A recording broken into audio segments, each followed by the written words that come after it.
Chapter 11 Banana Split.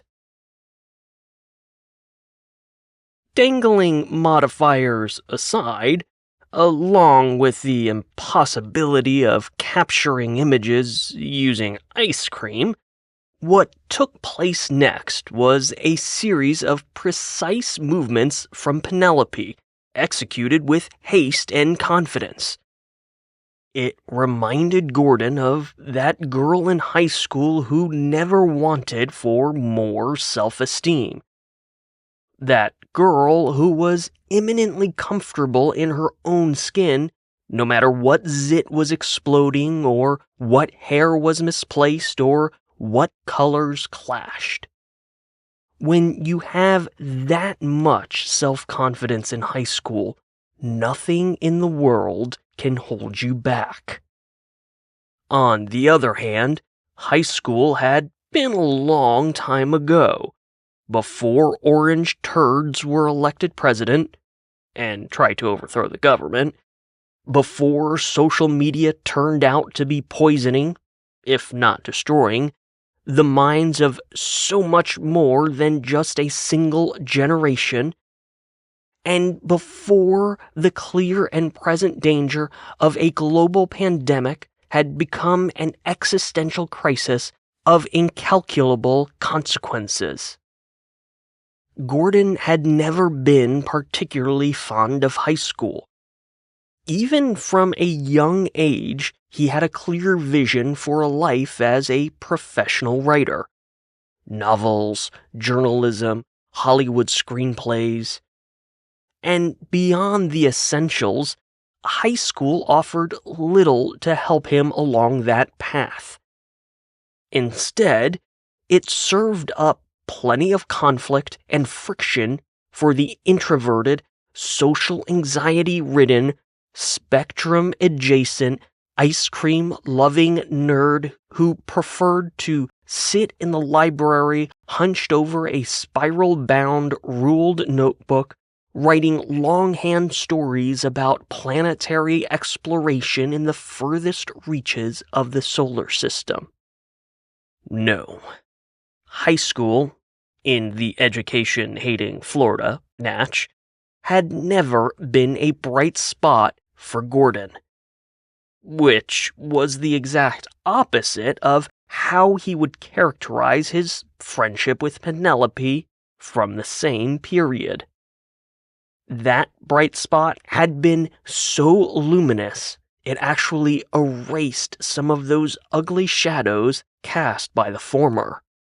And yet, as Penelope grabbed Gordon's shoulders and positioned him under the oak tree, moving him with that trademark, confident precision, Gordon detected absolutely zero recognition in Penelope's bright and alert green eyes. Did she really not know who he was? Or was Penelope playing the exact same game Gordon had foolishly committed to, pretending to not recognize their best friend from high school until the other person said something? As if posing a mannequin, Penelope twisted Gordon and moved him in front of the oak tree's lower branches. She lifted his arm, crooked his elbow, fished his phone out of his robe pocket. She clocked it from earlier, and the gadget clearly hung heavy against the fabric, and placed it in his hand before stretching his arm out even further in front of his face. Now, when I give you the high sign, you're gonna want to take this as a selfie, Penelope explained. Gordon almost shrunk back into his robe. Oh, no, I don't need to be in the photo. I don't need to be in the photo. Penelope stopped and placed her balled-up hands on her hips, grinning at Gordon. Hey now, what's the point of taking the perfect squirrel pic with your cell phone if you don't take a bow while doing it? You know what I mean? Gordon wasn't sure he did, but Penelope wasn't inclined to explain. "You know how to take a burst of photos with that thing, right?" she asked as she scooted away, moving several paces to Gordon's side and away from the tree.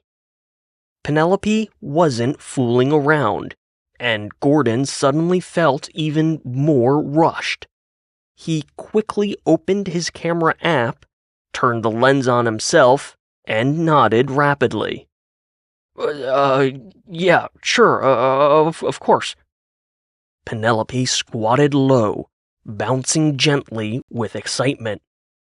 "Okay, now, get ready. No, you're going to want to hold your phone up just a smidge higher. That's it. Now, go!" Gordon mashed the shutter button, pulling it to the side to activate the burst mode on his front-facing camera. Penelope began whistling, squeaking, and calling. It was a dissonant cacophony of noise that would have made absolutely no sense outside of the present context. Hell, it barely made any sense inside the context. Gordon shot a confused look at Penelope while she bounced on her haunches, wondering what the hell was supposed to be happening. A crackle of dry leaves. A whoosh of air. Something brushed the back of Gordon's neck. His head whipped in the opposite direction, back toward the oak tree. His eyes went wide with curiosity and just a little fear. But whatever had touched him, whatever had made such a powerful whoosh, was already gone. Gordon's head continued to turn, searching the area for anything. Instead, Penelope was bouncing to her feet, giggling right along with Gloria. "What just happened?" Gordon asked, his entire body now pivoting back and forth along with his head, looking like the confused John Travolta in that Pulp Fiction gif. "Check your phone, Ansel," Penelope said. Gordon looked down at his phone, missing when Gloria did the same with her own phone. Gordon tapped the gallery icon and tapped again to dig into the burst of photos from his front-facing camera. After another second of scrolling through the frames, Gordon's breath caught in his throat. There it was. His white whale. A glorious moment of squirrely action, frozen in beautiful perfection. It was better than anything Gordon could have imagined, and he was equally stunned that in virtually a second, his quest was over. Just like that. And Penelope had been right too. The selfie was the way to go, especially for this particular subject. The photo had captured Gordon's head right as it snapped toward the tree, whipping in one direction as the fattest squirrel he had ever seen went flying in the other. The squirrel was somehow completely vertical, its limbs stretched out every which way, beady black eyes bulging as its tongue poked out of a puckered mouth. It almost looked photoshopped, but there was no mistaking the authenticity of the photograph. The branches of the oak tree, the dense Florida brush in the background, the way the tip of the squirrel's impossibly bushy tail whipped from behind Gordon's head. The sheer absurdity of the image. how ridiculously fat the squirrel was in contrast to the obvious explosion of energy, the wide-eyed, "what the fuck" expression captured on Gordon's face. His quest really was over. Just like that. And what a prize it was. Gordon smiled.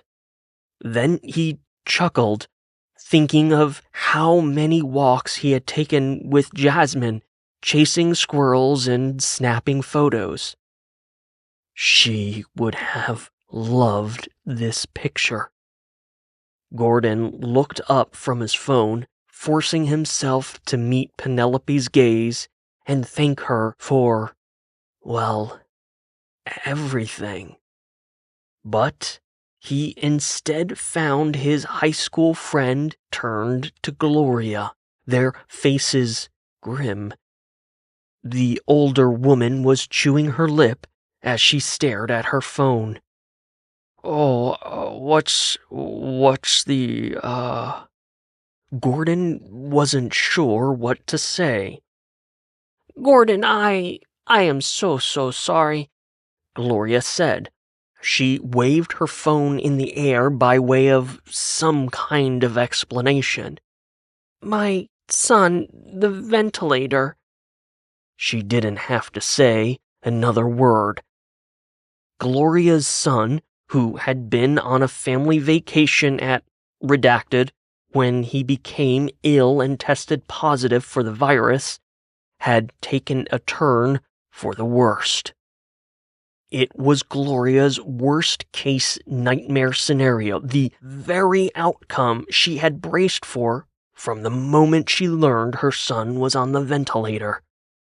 But it didn't matter how much she had braced herself for the news. It didn't matter how much she thought she was ready for it. Nothing ever mattered. Not when death comes calling. Gordon nodded vigorously.